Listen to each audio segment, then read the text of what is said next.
Hey, Forge fans, 3 keys to the match presented by Volkswagen.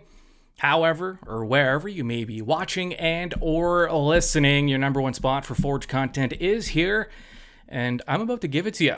Now, I don't know what that was. Match day preview available now, where we break down this matchup a little deeper and get more into the Cavalry side of things. The interview with Todd Saloff, who covers Cavalry FC out in Calgary. I had a chat with him, so go check that out right after you check out these 3 keys to the match for Forge FC. Now, this matchup, Friday night, 9 o'clock, in Foothills County, Cavalry FC hosting Forge FC. These two clubs met 2 weeks ago. And that match was big for Cavalry. They talked about trying to maybe right the ship. Things weren't looking so good. Here's a club that was in the top seed on the table for weeks on end, looking just dominant and unstoppable. They have not been that in a while. So with that, Forge FC, the complete opposite. 6 wins in a row. They won 9 of their last 11. Top of the table, a pretty healthy lead on Cavalry, but they're alone in top spot right now. 35 points, 3 points more than second and third place, which is Pacific and Atletico, and Forge has matches in hand on both of those clubs. They have 2 matches in hand on Cavalry, who trail Forge by 4 points now. But the bigger concern for Cavalry is Valor, who beat them 2-0 in Cavalry's last match. They only have a 5-point lead. Cavalry hanging on to that final playoff spot, only 5 points separating Cavalry and Valor's played 1 less match, and those 2 clubs are going to play again. So Cavalry needs points, and they do not want to lose at home to their rivals, Forge FC, again. So you can be sure it will be a motivated squad. So what will Forge have to do to secure 3 points? Key number 1, silence the set pieces.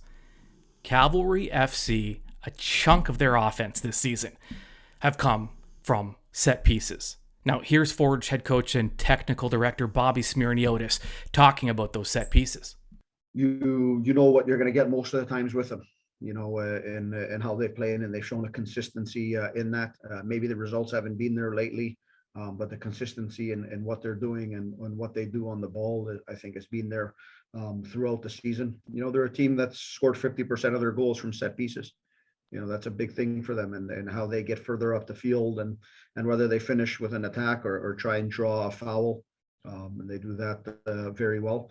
And then they put a big effort into how they work their set pieces, whether it's a free kick or a corner kick, and that's a big number of 50% coming from there. So we expect a little bit of the same from them. It's something Cavalry relies on.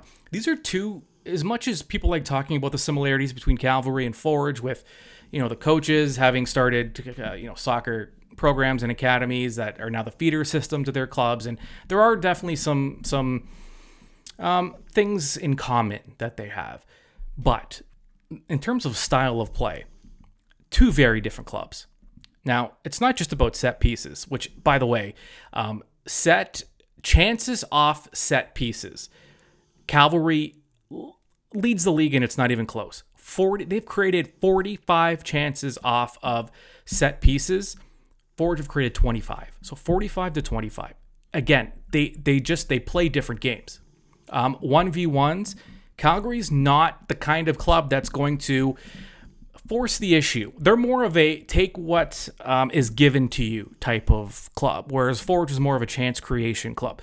Cavalry leads the league in shot attempts and chances from outside the box. Not just that, but goals from outside the box. They have 7 goals outside the box. Forge has 4. So, and Forge leads the league in goals inside the box. So Forge is coming at you. They're connecting plays, and they're making runs, and they're trying to get in behind the defense, and they're trying to create a little bit of havoc inside the box. Cavalry's doing things a little different. This is a league where you're going to face a lot of clubs that use that low block, that all-out defensive style. Forge is trying to get through that and get behind it. Cavalry's not even. It's kind of like if they're going to give us the space, we're just going to take it. We're going to take some longer shots. We're going to rely on some set pieces. We're going to score with our heads, and it's worked for Cavalry this season. How sustainable is that? I mean, I guess time will tell. But if you're Forge, if you can silence those set pieces, and add a tag to that and long range shots, Forge is looking pretty good because Cavalry is not a club that really beats you any, in any other way. So that's key number one. Key number two, seeds of doubt. If you're Forge, start sowing those seeds because Cavalry has had a time. We mentioned it a bit off the top, but we can go a little more in depth here. Cavalry have one win in their last 5 matches, and that came against Edmonton at home. They've lost against Valor 2-0, lost to Forge 2-1, lost to Pacific 3-0, lost to York 1-0. So they've also been clean sheeted quite a bit recently. And Cavalry have 2 wins in their last 8 matches. They are struggling. When a team is struggling like that, you just, it's human. You're going to lose some confidence. Forge needs to jump on that. Sow those seeds of doubt. And they did it last match. Cavalry looked great out the gate. They scored first. They scored early. Everything was looking up. As soon as Forge found their game and got that next goal, it was just Forge controlled for the rest of it. That doubt was sown, and Cavalry struggled. So try to do that again. Get Cavalry doubting themselves, and you can do that.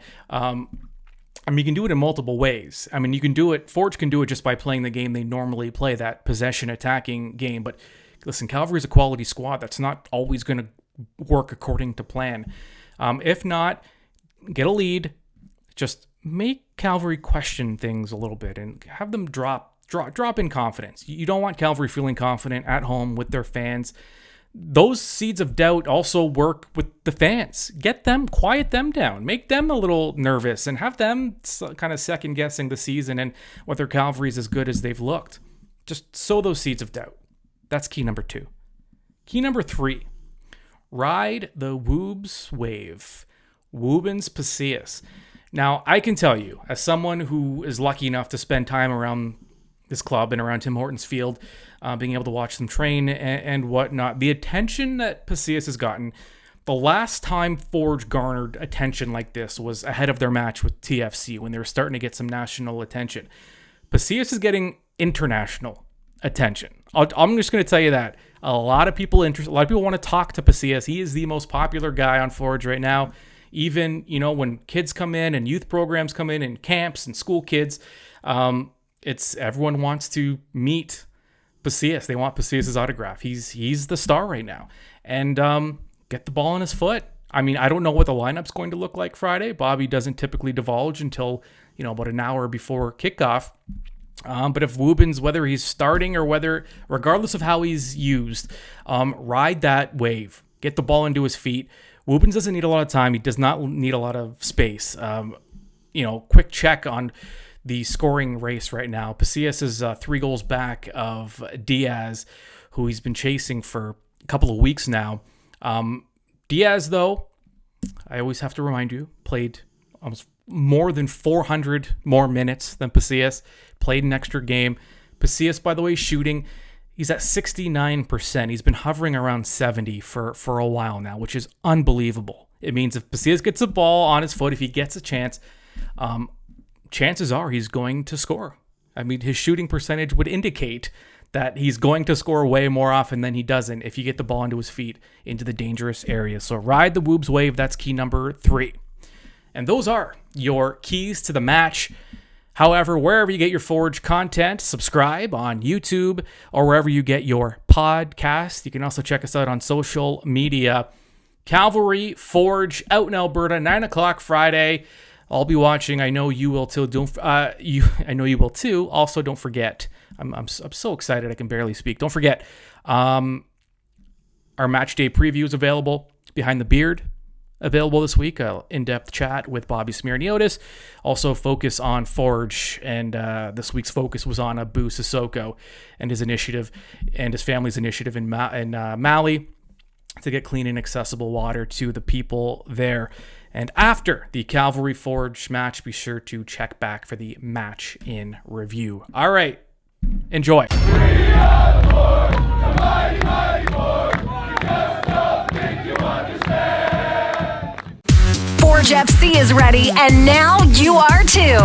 This has been 3 Keys to the Match on the Forge Audio Network. Keep up to date on your Forge FC by subscribing to the Forge Audio Network on Spotify or wherever you get your podcasts.